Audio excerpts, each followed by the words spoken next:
भक्तों जय सीताराम जी की। आप श्रवण कर रहे हैं रामचरितमानस से बालकांड दुआ क्रमांक 131 से आगे अर्थ सहित। बहु हनुमाना राम जासु जसो आप बखाना। क्योंकि इस समय तो अत्यंत शोभा और सुंदरता होनी चाहिए कि जिसको देखकर राजकुमारी मोहित हो जावे और मेरे गले में जयमाला पहना देवे। हरि सन मांगो सुंदरता होय ही जात को हरि अति भाई। मोरे हित हरि सम नहीं को यही अवसर सहाय सोई हो। यदि इस समय भगवान के पास सुंदरता मांगने जाऊं तो जाने में बहुत देर लग जाएगी और श्री हरि के समान मेरा भला चाहने वाला और कोई नहीं है। इस समय वही मेरे सहायक होंगे। बहुविधि विनय की नित्य ही काला प्रगट हु प्रभु को तू की कृपाला। प्रभु विलोक के मुनि नयन जुड़ानी हो यही काजू ही ये हर्षानी। उस समय नारद जी ने अनेक भांति से विनती की तो क्रोध की और कृपालु भगवान श्री हरि प्रकट हो गए। तब प्रभु का दर्शन करके मुनिवर के नेत्र शीतल हो गए और अब कार्य सिद्ध हो गया ऐसा समझकर हृदय में हर्षित हुए। रमा अति आरती कही कथा सुनाई करहु कृपा करी हो सहाई। आपन रूप देहु प्रभु मोही आन भात नहीं पावो कोही। और अत्यंत दुखित मन से कथा सुनाकर कहा, हे प्रभु कृपा पूर्वक आप मेरी सहायता करें कीजिए।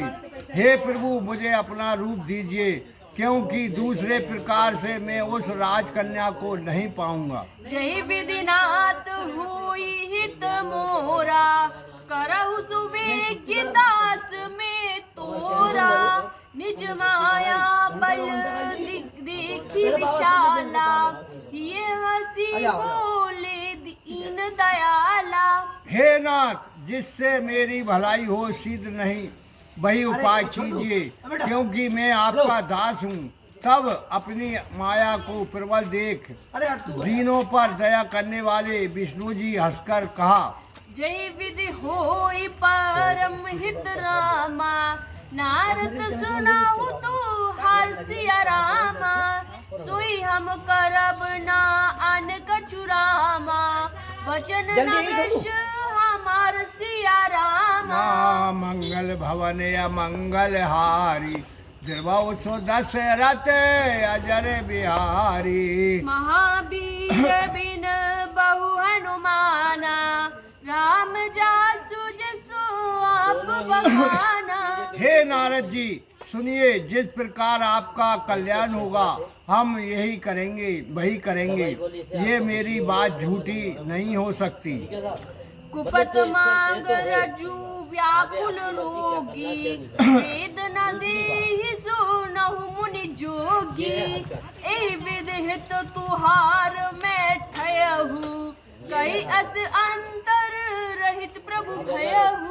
हे मुनि हे योगी राज, जिस प्रकार रोग से सब संतप रोगी गरिष्ठ वस्तु खाने के को मांगे तो वेग नहीं देते हैं, वैसे ही हमने भी आपका हित करने को विचारा है।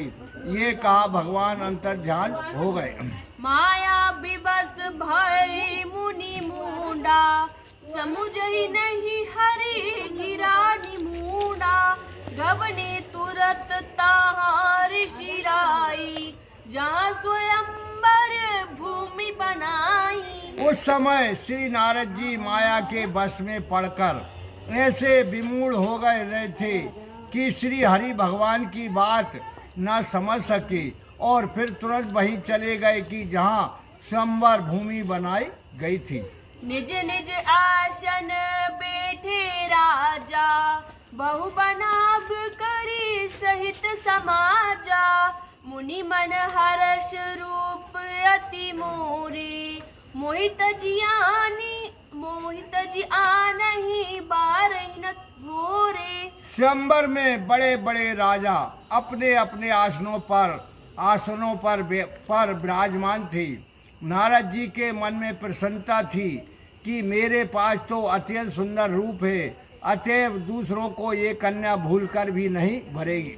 मुनि हित करण नारद बहुत चल रहा। निधाना दीन कुरूप न जाई बखाना 133 तो चरित्र रखी कहु न पावा नारद जान सवै शिरुनावा।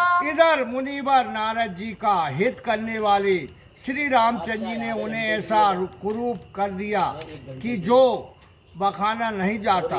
इस चरित्र को कोई भी ना देख पाया और सबने नारद जी को मुनि जानकर प्रणाम किया।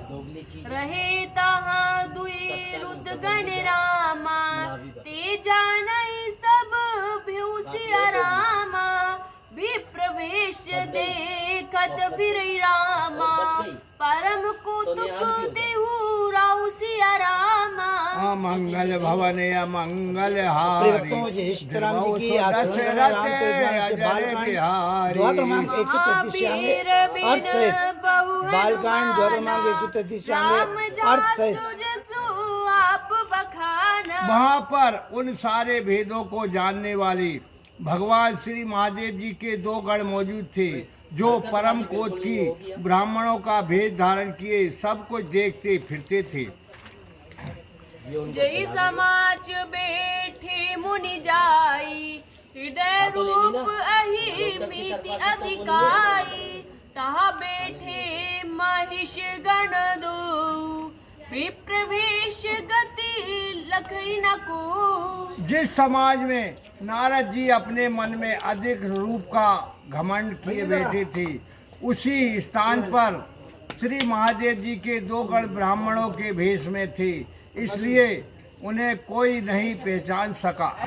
करहि कुटी नारद ही सुनाही नीक दिनहि हरि सुंदरताई रिजय राज कुंवरी छवि देखी इनहि बारही हरि जान विशेषी। वे नारद जी को सुना सुना कर हंस हंस कर कहते थे कि इन्हें तो अच्छी सुंदरता मिली है, इस छवि को देखकर वे राजकुमारी अवश्य रीझेंगी और विशेषता हरि भगवान समझकर इनको भी ही भरेंगी।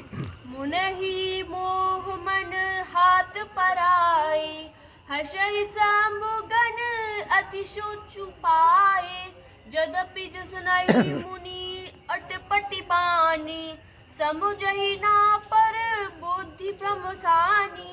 नारद जी का मन तो मोहवश पराए हाथ में फंसा था और श्री महादेव जी के गण प्रसन्नता से हंस रहे थे। यद्यपि नारद जी इन गणों को की अटपटी बातें सुन रहे थे, किंतु बुद्धि भ्रमित होने से बातें समझ में नहीं आई। कहु न लख सो चरित विशेषा सो स्वरूप निभ कन्या देखा मरगट बदन भयंकर देही देखत हृदय क्रोधवाते ही। उस विशेष चरित्र को किसी ने नहीं देखा, केवल उस रूप को कन्या ने देखा कि इनका मुख तो बंदर के समान है। उस रूप को देखते ही उसके हृदय में बड़ा क्रोध उत्पन्न हुआ।